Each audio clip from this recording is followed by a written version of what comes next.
The December morning air was crisp as Princess Beatrice stepped out of her London townhouse, her breath forming small clouds in the cold. She pulled her wool coat tighter around herself, checking her phone for the third time in 5 minutes. Still no message from her sister Eugenie.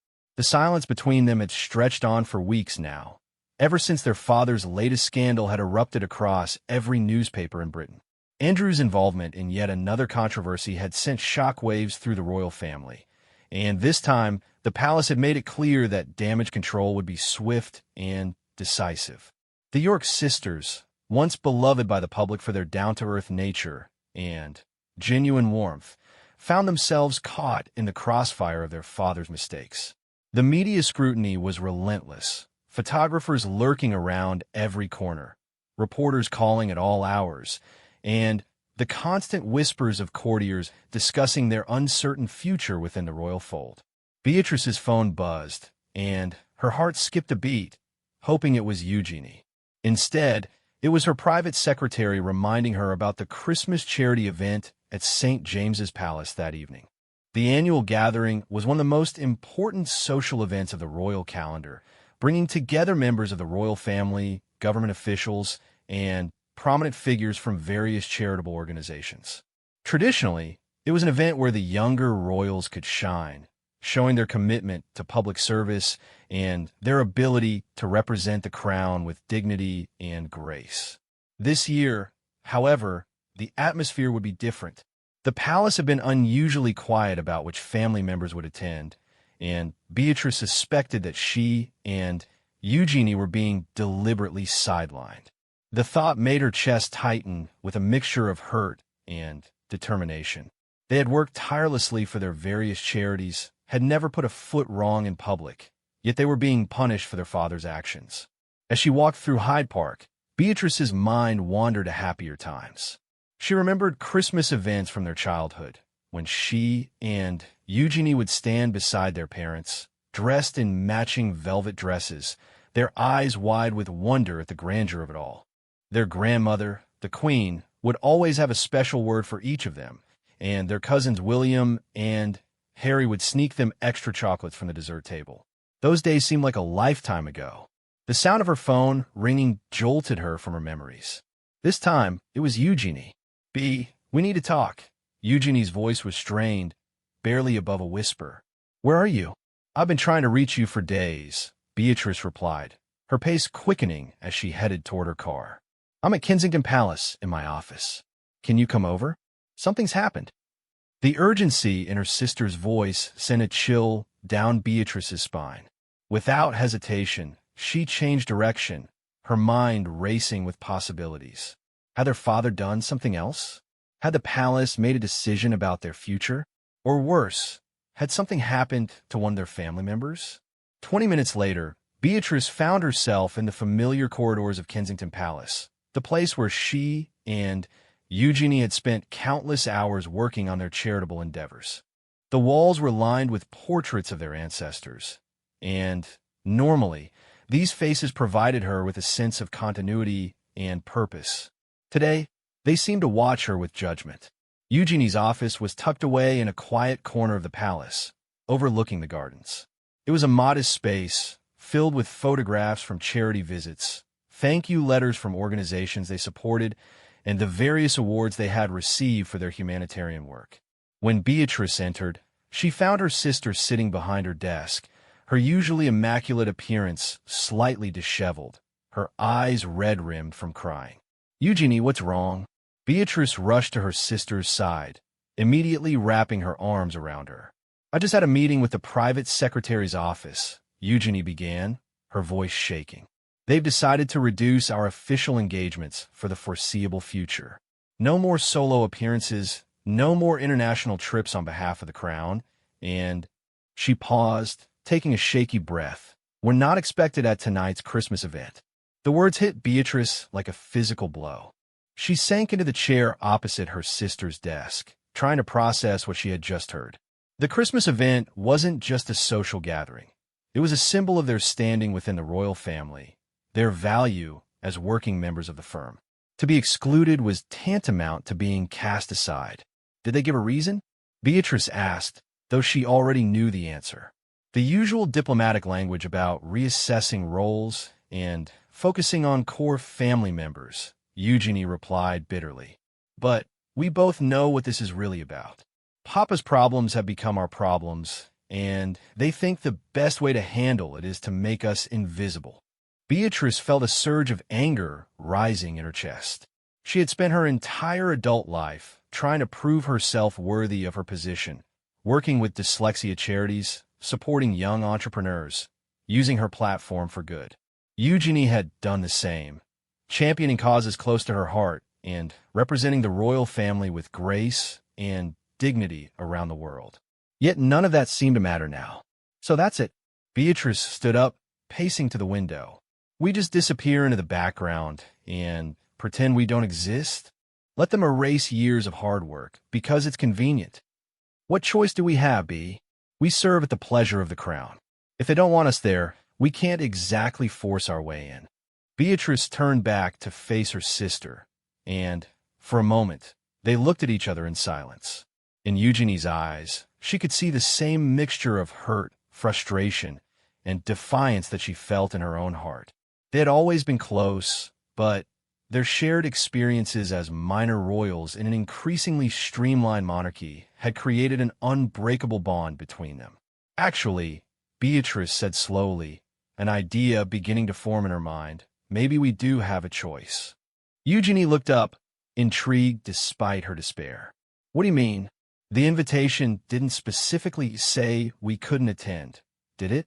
It just said we weren't expected. There's a difference. B, you can't be serious. If we show up uninvited, it would be what? Inappropriate? Embarrassing? Beatrice's voice was gaining strength as her idea took shape. Or would it be two members of the royal family showing up to support a charitable cause, which is exactly what we've been doing for years? Eugenie was quiet for a long moment, considering her sister's words. The Christmas event was technically open to all senior royals, and while the palace had made it clear they weren't expected, they hadn't been explicitly banned. It would be a risk, certainly, but perhaps it was a risk worth taking. The media will be there, Eugenie said finally. If we show up, it will be a story. They'll want to know why we came, what it means, whether the palace knew we were coming. Let them ask, Beatrice replied with growing confidence. We'll tell them the truth. We're there to support the charities we care about, to do the job we've trained our entire lives to do. If the palace wants to make that controversial, that's their choice. The sisters looked at each other, both aware that they were standing at a crossroads. They could accept their marginalization quietly, retreat from public life, and hope that someday they would be welcomed back into the fold. Or they could take control of their own narrative, remind the world of their value, and force the palace to acknowledge their contributions. We'll need the right clothes, Eugenie said finally, a small smile playing at the corners of her mouth. We'll need the right attitude, Beatrice corrected, grinning back at her sister. As the afternoon wore on, the sisters spent their time carefully planning their appearance. They called their stylists, arranged for transportation, and, most importantly, prepared themselves mentally for what was to come. They knew that their decision to attend the event would be analyzed, criticized, and debated for days to come. They also knew that they had each other, and that together they were stronger than any storm they might face. The Christmas lights twinkled outside the palace windows as evening approached, and London began to transform into the magical wonderland it became every December. For Beatrice and Eugenie, this Christmas would be different from any other. It would be the night they stopped being victims of circumstance and became the architects of their own destiny. As they prepared to leave Kensington Palace, both sisters felt a mixture of nervousness and excitement coursing through their veins. They were about to walk into a room where they might not be welcome, where every eye would be on them, where every word they spoke would be scrutinized. But they were walking in together, united in their purpose and their determination to prove that they belonged. The black car waited outside, its engine purring softly in the cold night air. The driver, a loyal member of their household staff, opened the door without question, though Beatrice could see concern in his eyes. He had been with their family for years and understood better than most the delicate balance of royal protocol. "St. James's Palace, your royal highnesses?" he asked, though he already knew the answer. "Yes, please, Johnson," Beatrice replied, settling into the leather seat beside her sister. "And Johnson?" "Thank you." The older man nodded, understanding that this simple journey across London was anything but simple for the two young women in his care. As the car pulled away from Kensington Palace, Beatrice and Eugenie watched the city lights blur past their windows, each lost in her own thoughts about what the evening might bring. The drive to St. James's Palace took only 15 minutes, but it felt like an eternity. As they approached the historic building, they could see the warm glow emanating from the windows, hear the distant sound of conversation and laughter, and observe the photographers positioned discreetly around the entrances. The Christmas event was in full swing, and from the outside, it looked like the perfect royal gathering. "Are you ready for this?" Eugenie asked, squeezing her sister's hand. "I don't think anyone could be ready for this," Beatrice admitted. "But I'm ready to try." As their car drew closer to the entrance, both sisters took deep breaths, straightened their shoulders, and prepared to face whatever consequences their decision might bring. They were about to find out whether blood truly was thicker than protocol, and whether their years of dedicated service would count for anything when it really mattered. The car stopped, and Johnson opened their door. The December air rushed in, carrying with it the sounds and sense of London at Christmas, along with the unmistakable tension that always accompanied high-stakes royal events. Beatrice stepped out first, followed by Eugenie, and together they walked toward the entrance of St. James's Palace, their heads held high, their hearts beating fast, ready to face whatever awaited them inside. The moment Beatrice and Eugenie stepped through the ornate doors of St. James's Palace, the atmosphere in the room shifted perceptibly. Conversations that had been flowing freely suddenly became hushed whispers, and heads turned in their direction with a mixture of surprise, curiosity, and barely concealed tension. The magnificent staterooms were decorated for Christmas with an elegance that only the royal household could achieve.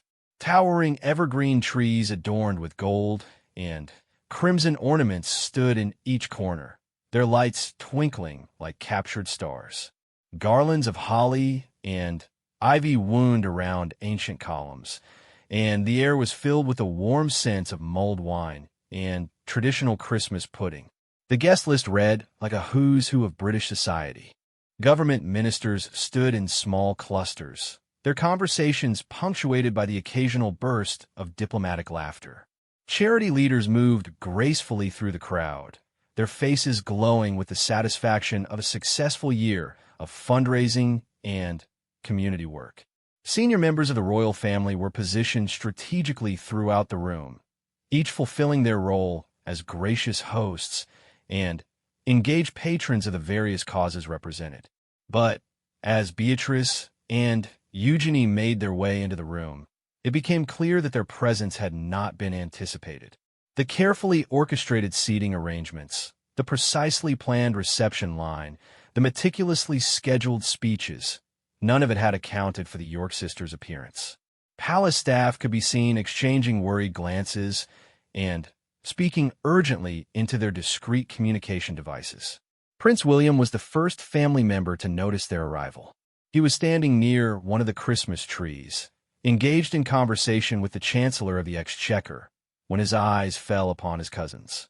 For a moment, his expression revealed his surprise, but years of royal training quickly took over, and his face settled into the neutral, pleasant expression that had served him well throughout countless public appearances.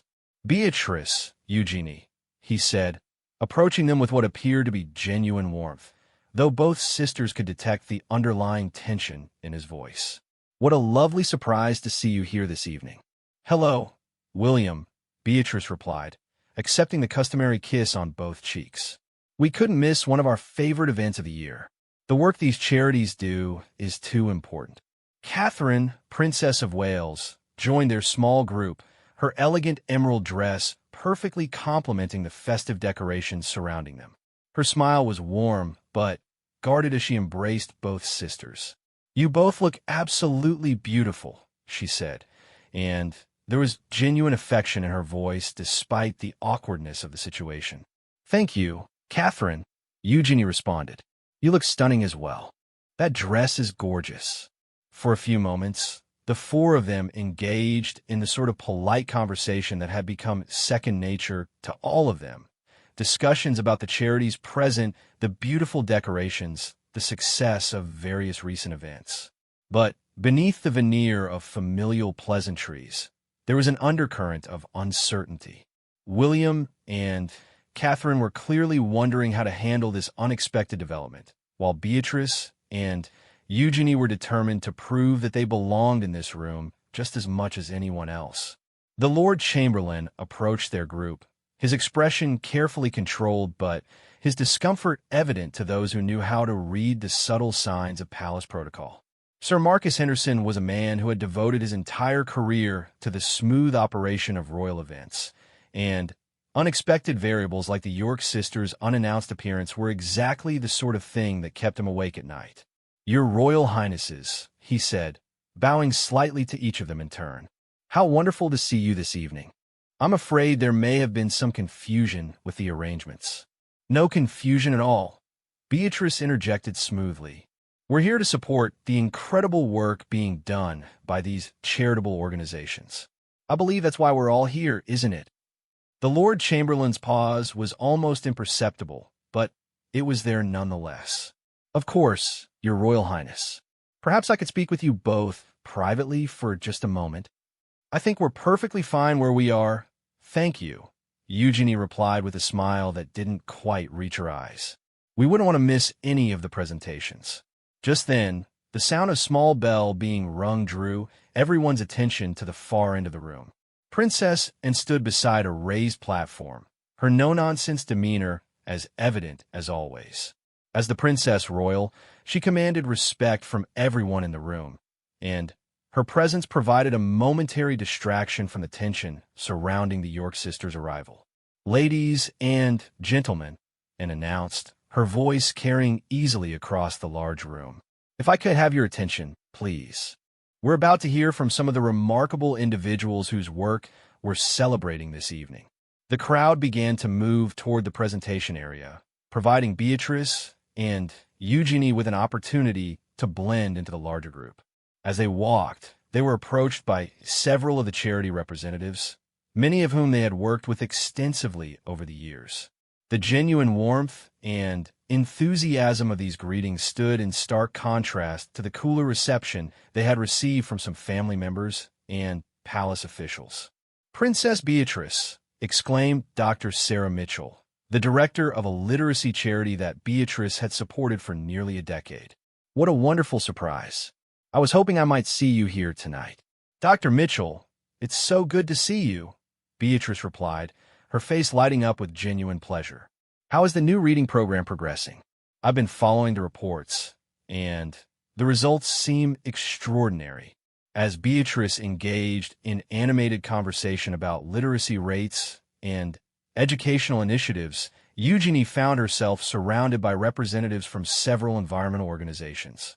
Her work in ocean conservation had earned her recognition as one of the most knowledgeable and passionate advocates among the younger royals, and her expertise was clearly valued by those who worked in the field daily.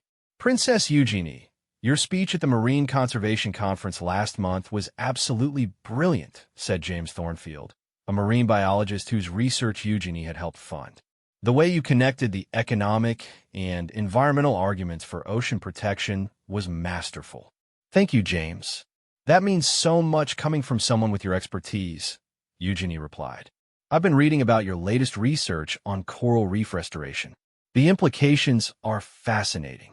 As the sisters engaged with the charity representatives, something interesting began to happen. The other guests in the room started to take notice of the conversations, of the obvious respect and affection that existed between the York sisters and the people whose causes they championed. These weren't superficial relationships built on photo opportunities and ribbon-cutting ceremonies. These were deep, meaningful partnerships based on genuine commitment and real expertise. Princess and began introducing the first speaker, a young man named David Chun, who had overcome significant personal challenges to establish a nonprofit organization supporting homeless youth. As he took the stage, his nervousness was evident, but when his eyes fell upon Beatrice and Eugenie in the audience, his posture straightened with confidence. "Your Royal Highness's distinguished guests," David began. "When I was 15 years old and sleeping in doorways, I never imagined I would one day be standing in a palace, speaking to people who could help change the lives of young people facing similar challenges." His story was compelling and deeply moving. He spoke about the night that changed his life, when a charity worker found him in an abandoned building and didn't just offer him a warm meal and a bed for the night, but also hope for a different future. He talked about the education programs that helped him complete his schooling, the mentorship that guided him toward university, and the support that enabled him to start his own organization.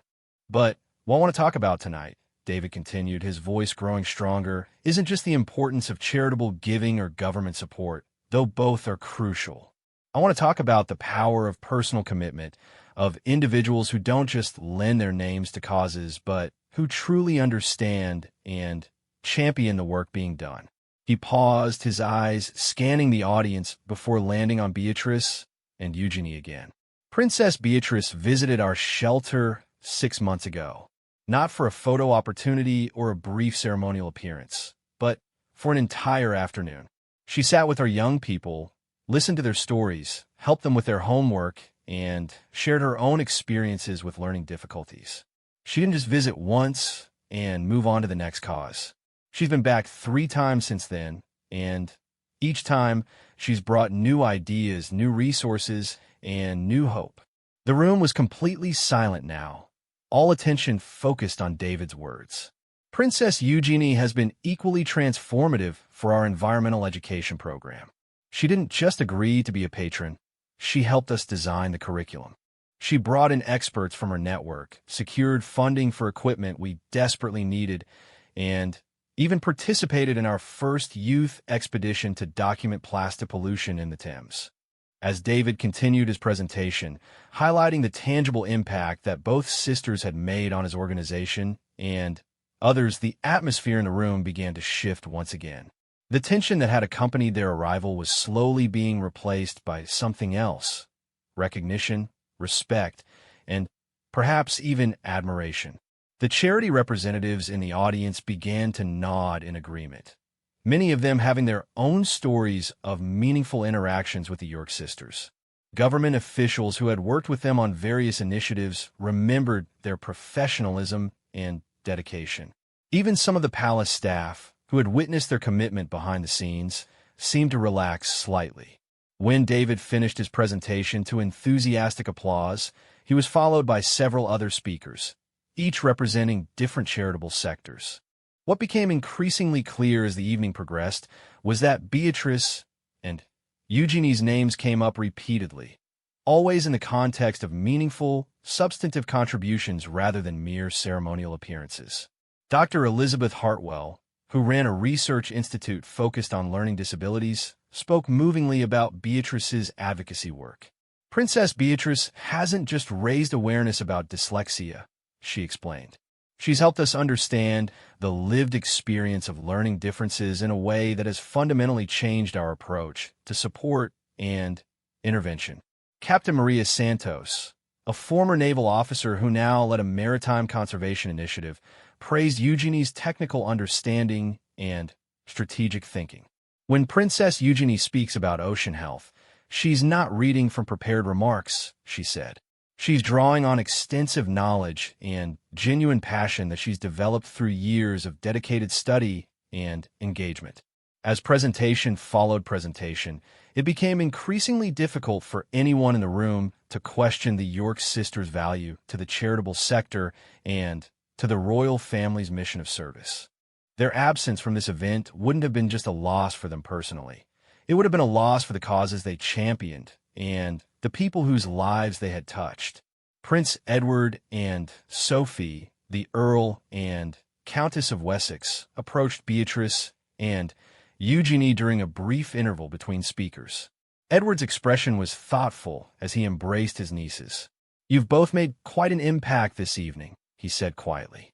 "I think some people are remembering things they may have forgotten." Sophie nodded in agreement. "The work speaks for itself. It always has." Their words carried weight precisely because Edward and Sophie understood better than most the challenges of being working royals outside the direct line of succession. They had faced their own periods of uncertainty and media scrutiny, and they had ultimately found their place within the royal family through dedicated service and genuine commitment to their causes.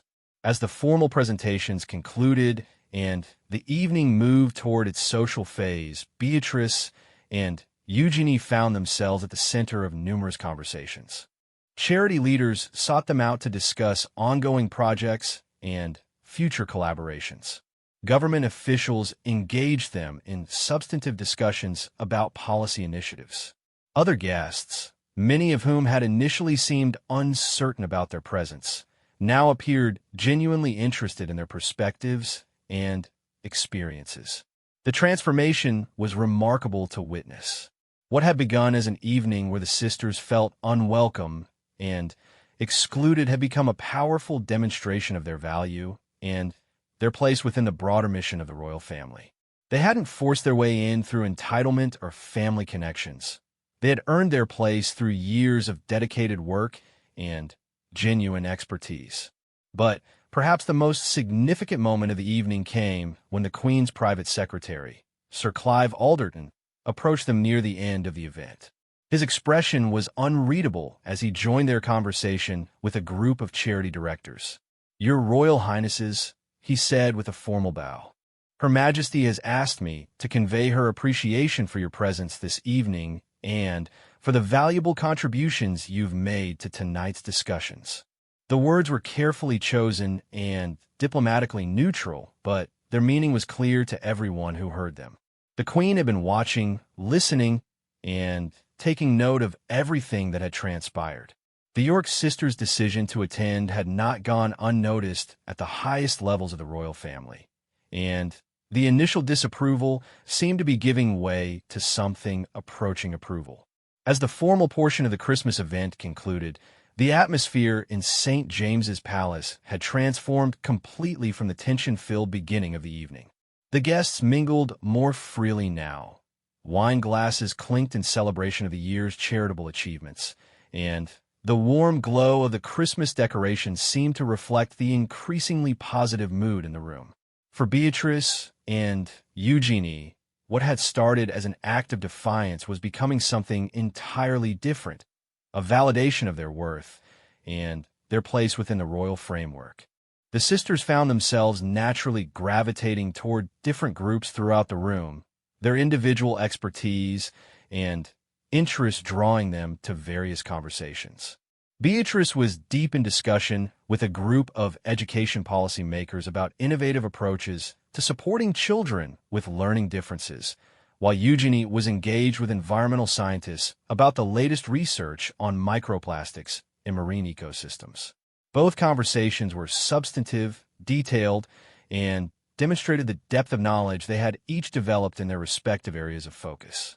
Lady Victoria Pemberton, a prominent socialite and longtime royal watcher, approached Princess and near the fireplace where she was speaking with several military veterans about their transition to civilian life. Lady Pemberton had attended royal events for decades and prided herself on understanding the subtle dynamics and unspoken protocols that governed these gatherings.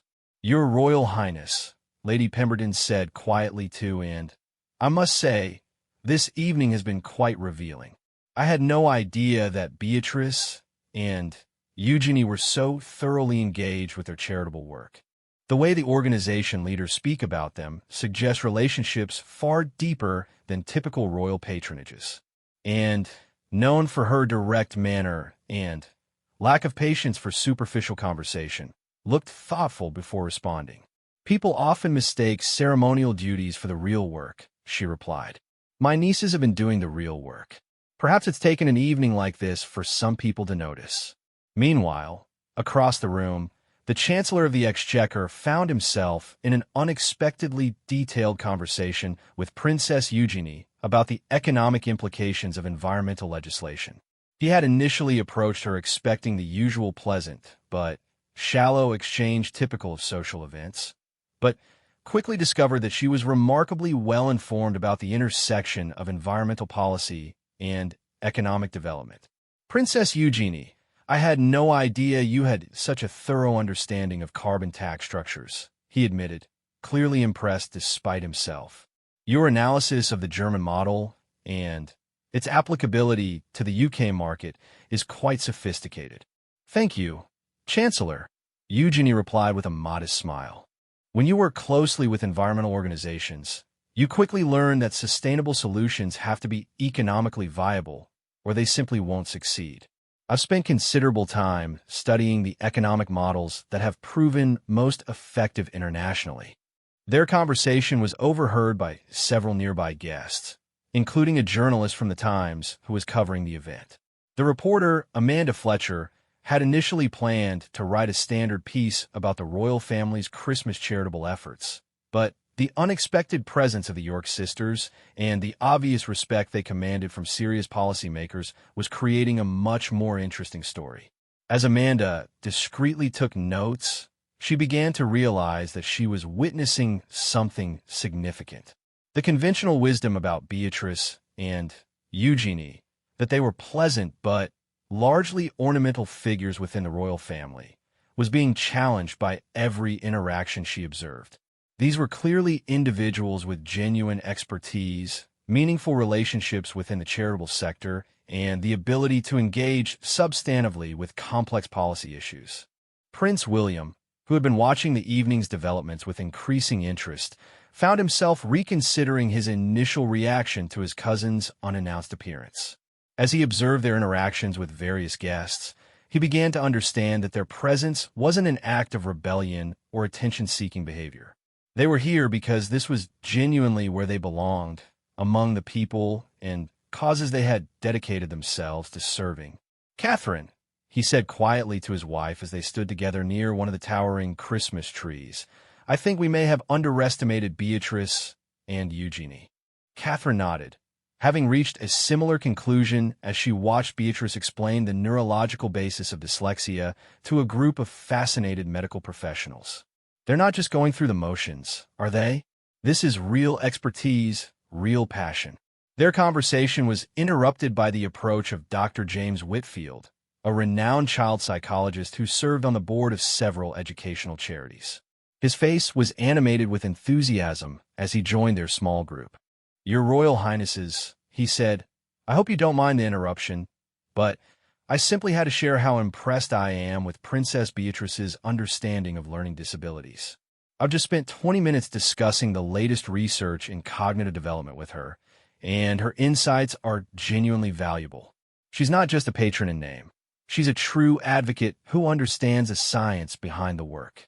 William and Catherine exchanged glances, both recognizing that they were hearing similar testimonials from multiple sources throughout the evening.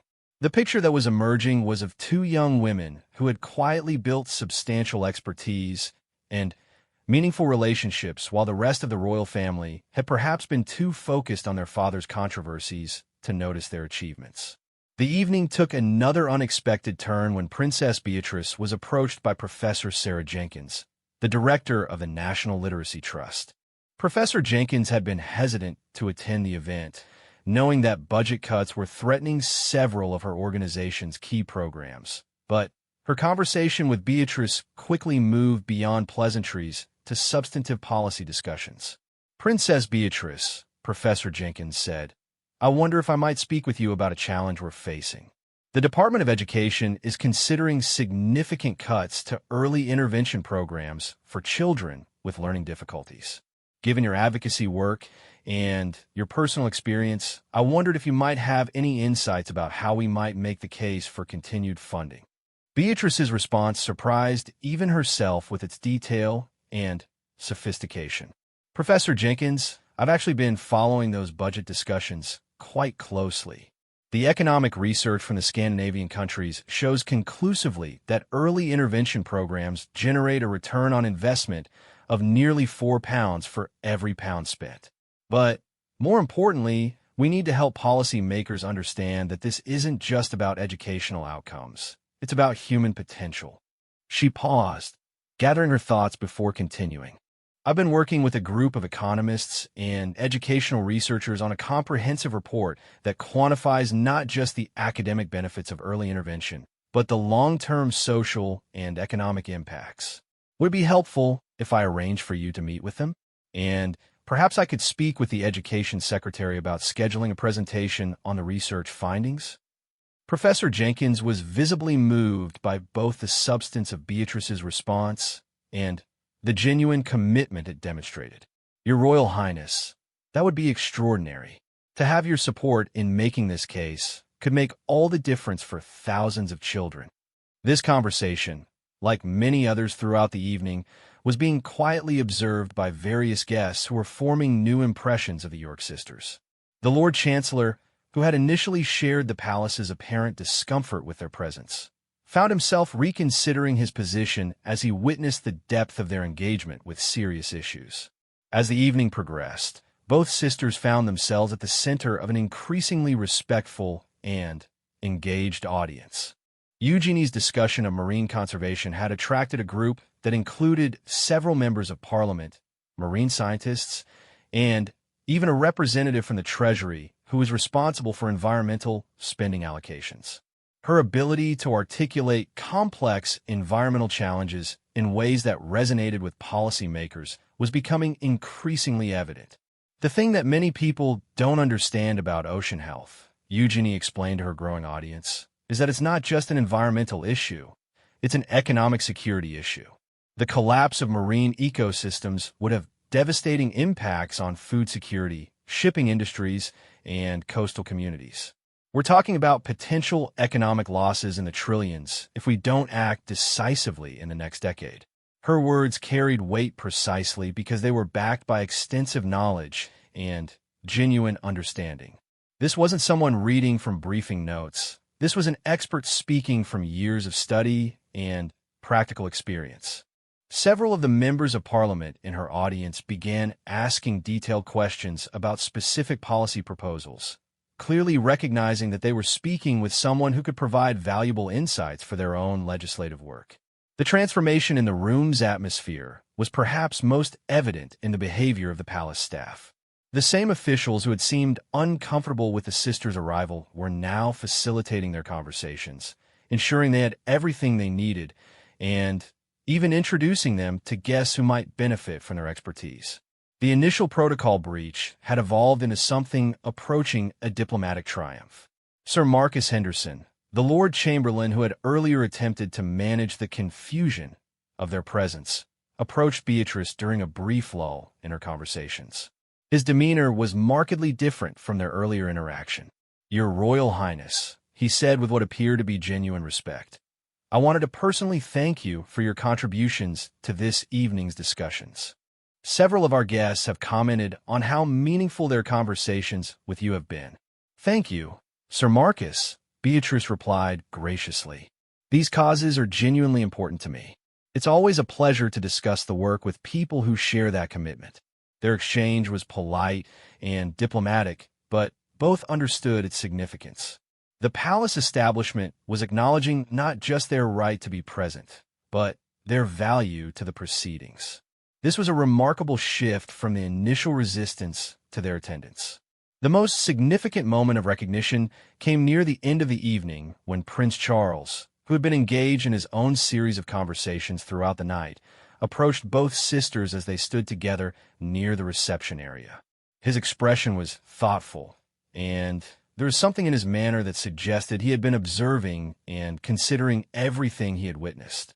"Beatrice, Eugenie," he said warmly, "I wanted to express my appreciation for the contributions you've made to this evening. It's clear that your work with these organizations is both substantial and valued." The sisters exchanged a quick glance, both recognizing the importance of this acknowledgement.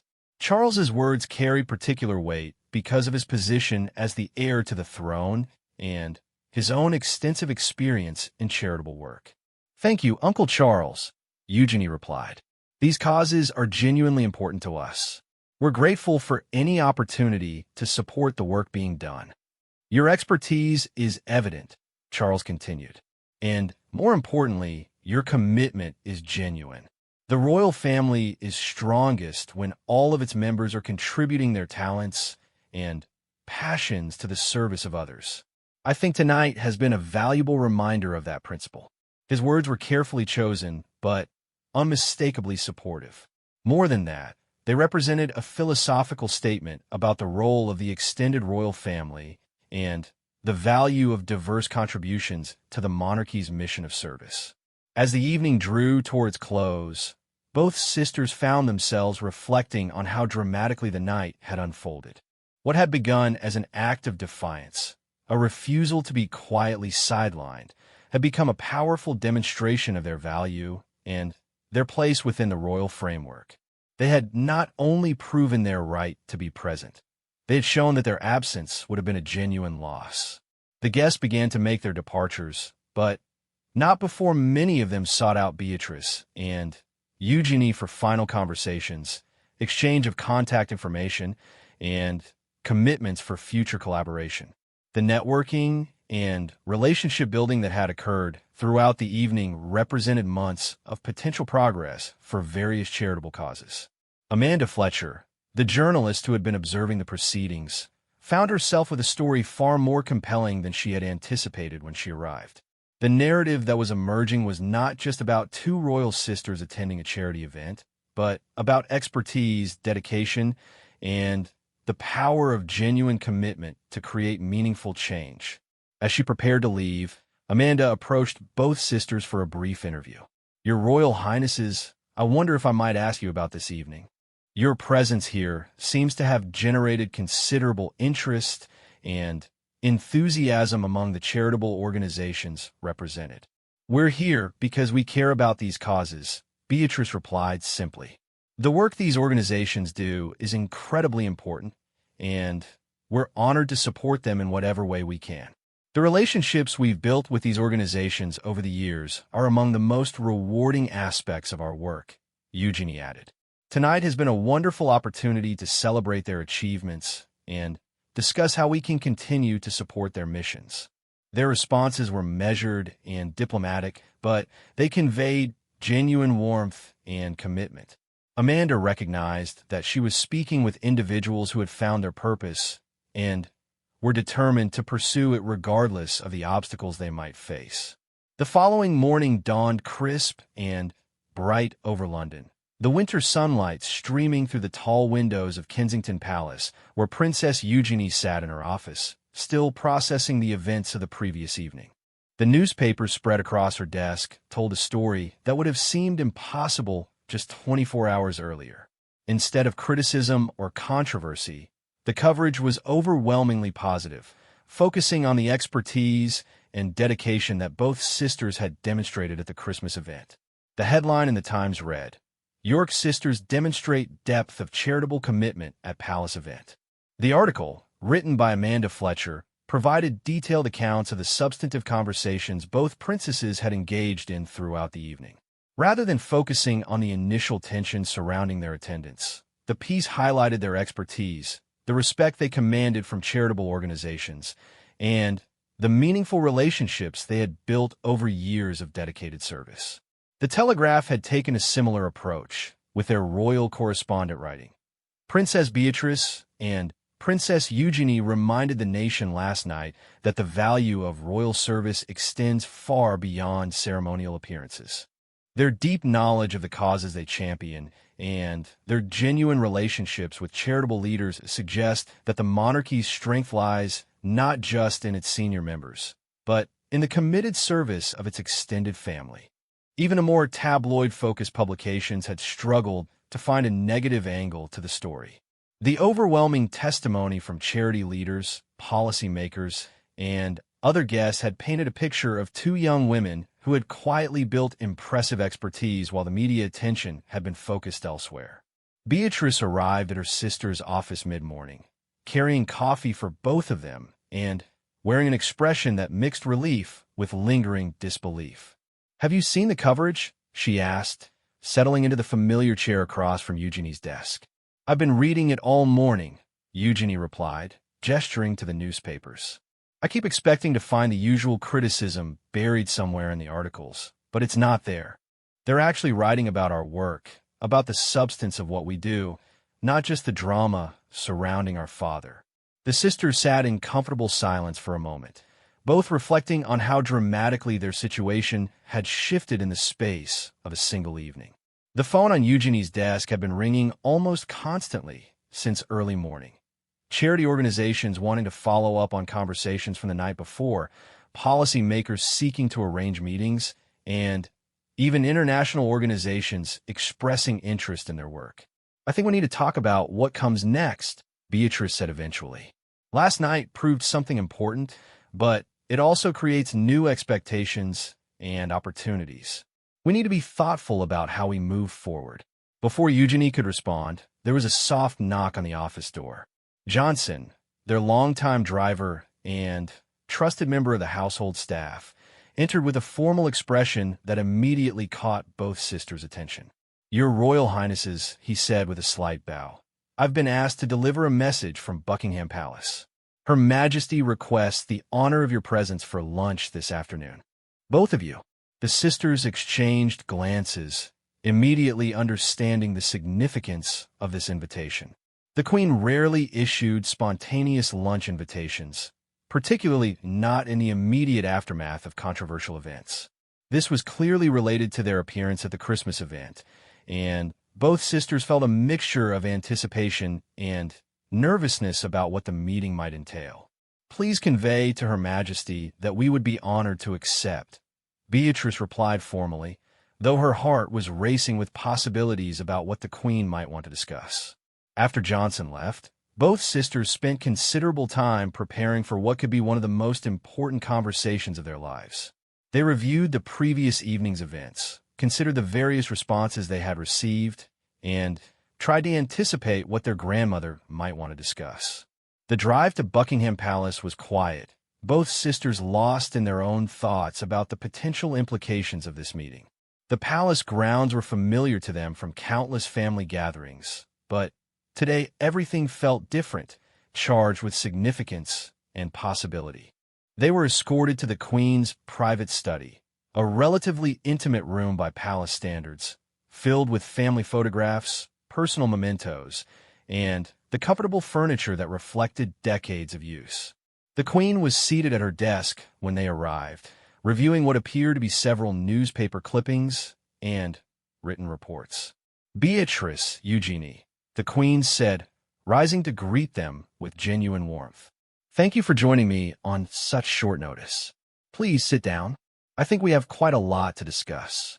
The sisters settled into the chairs facing their grandmother's desk, both maintaining the respectful posture that had been ingrained in them since childhood, but also sensing that this would be a conversation unlike any they had previously had with the monarch. "I've been reading about last evening's events with considerable interest," the Queen began, her tone measured but not unkind. "It seems that your decision to attend the Christmas event, despite the uncertainty surrounding your inclusion, has generated some unexpected outcomes." "Ma'am," Beatrice began carefully, "we felt it was important to support the charitable organizations we work with. We understand that our presence may have created some complications, but we hope our contributions to the evening were worthwhile." The Queen studied both of her granddaughters for a long moment before responding. "From everything I've heard and read, your contributions were not just worthwhile, they were substantial and impressive. Sir Clive has provided me with detailed accounts of the conversations you both engaged in, and I've received several calls this morning from government ministers and charitable leaders expressing their appreciation for your expertise and commitment." Eugenie felt a surge of hope mixed with continued nervousness. "We're grateful that our work was well received, ma'am. These causes are genuinely important to us." "That much is evident," the Queen replied. "What's also evident is that both of you have developed expertise and relationships that are valuable to the Crown's mission of service." The question now is how we move forward in a way that recognizes and utilizes those contributions effectively. The Queen paused, reaching for a folder that lay on her desk. I've been discussing your situations with several advisors this morning, and we've reached some conclusions that I want to share with you personally. Both sisters leaned forward slightly, their attention completely focused on their grandmother's words. First, the Queen continued, "It's clear that the decision to reduce your official engagements was premature and based on considerations that failed to account for the genuine value of your work. That decision is being reversed, effective immediately." The sisters exchanged a quick glance of relief and gratitude, but remained silent, sensing that there was more to come.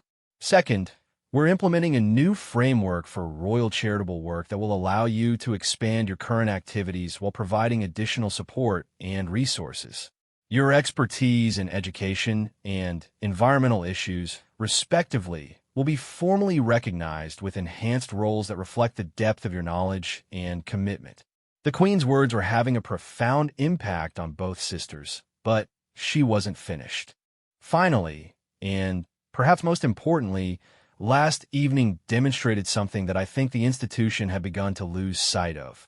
The strength of a monarchy doesn't rest solely on the direct line of succession. It rests on the collective commitment and diverse talents of all family members who choose to dedicate themselves to service. You've both proven that your contributions are valuable and that the crown is stronger when all of its committed members are enabled to serve effectively. Beatrice felt tears beginning to form in her eyes, moved not just by the professional recognition, but by the personal affirmation from someone whose opinion she valued above all others. "Ma'am," she said, her voice slightly unsteady with emotion, "we're deeply grateful for your confidence in us. We won't let you down." "I don't believe you will," the Queen replied with a slight smile. "But I also want you to understand that this new framework comes with increased expectations and responsibilities.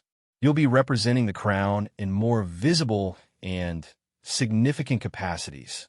The scrutiny will be greater and the standards will be higher." "We understand, ma'am," Eugenie responded. "We welcome the opportunity to serve more effectively."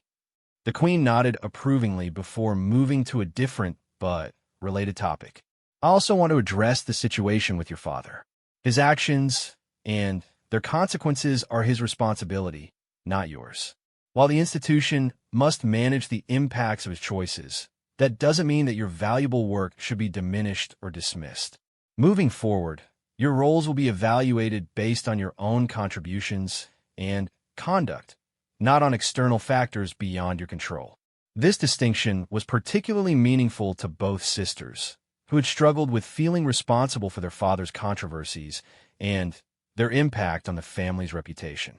"The palace will be issuing a statement this afternoon," the Queen continued, "announcing the expansion of your roles and the formal recognition of your expertise in your respective areas. Sir Clive will work with you both to coordinate your schedules and ensure that you have the resources necessary to fulfill these enhanced responsibilities effectively." As the meeting concluded, both sisters felt a profound sense of validation and hope for the future. What had begun as an act of defiance the previous evening had ultimately led to the most significant professional opportunity of their lives. "There is one more thing," the Queen added as they prepared to leave. "Last evening demonstrated courage, conviction, and commitment to principles larger than your own immediate comfort. Those are precisely the qualities that this institution needs, and I'm proud of both of you for displaying them." The drive back to Kensington Palace was filled with animated conversation as both sisters processed what had just occurred. The transformation in their professional and personal situations was almost incomprehensible, but the reality was beginning to sink in. "I keep thinking about yesterday morning," Beatrice said as their car wound through London traffic. 24 hours ago, we thought our royal careers were essentially over. Now we're being given opportunities we never could have imagined." "It's almost surreal," Eugenie agreed. "But I think the most important thing is that we prove something to ourselves as much as to anyone else. We prove that we belong, that our work has value, and that we're willing to fight for what we believe in. Back at Kensington Palace, both sisters found their offices buzzing with activity. Staff members who had heard about the morning's meeting were greeting them with congratulations and enthusiasm. The phones were ringing with requests for interviews, invitations to speaking engagements, and proposals for new charitable collaborations. The Palace statement was released that afternoon, generating immediate and overwhelmingly positive media response. The announcement of their expanded roles was framed in the context of their demonstrated expertise and years of dedicated service, creating a narrative of recognition and growth rather than rehabilitation or damage control. Over the following days, both sisters found themselves busier than they had ever been. The formal recognition of their roles had unleashed a wave of opportunities and collaborations that had previously been constrained by their uncertain status within the royal hierarchy. Universities reached out about potential research partnerships, international organizations sought their participation in major conferences, and government departments requested their input on policy development. 3 weeks after the Christmas event, Beatrice and Eugenie sat together in Eugenie's office, reviewing their packed schedules for the coming year. The transformation in their professional lives had exceeded even their most optimistic hopes. "You know," Beatrice said, looking up from her calendar, "I think we learned something important about standing up for yourself. Sometimes the very thing that feels like the biggest risk turns out to be the path to exactly where you're supposed to be." And sometimes, Eugenie added with a smile, the family tensions and difficulties that seem like obstacles are actually opportunities to prove who you really are and what you're truly capable of achieving. As the winter afternoon light faded outside their windows, both sisters felt a deep sense of satisfaction and anticipation for the future. They had faced their greatest professional challenge with courage and integrity, and in doing so, they had not only secured their places within the royal family, but had also created new possibilities for meaningful service that they could never have imagined just a few weeks earlier. The Christmas event that had begun with uncertainty and defiance had ultimately become the foundation for a new chapter in their lives, one defined by recognition, opportunity, and the chance to make an even greater impact on the causes they cared about most deeply. Their spotlight moment had turned into a permanent place at center stage, exactly where they belonged.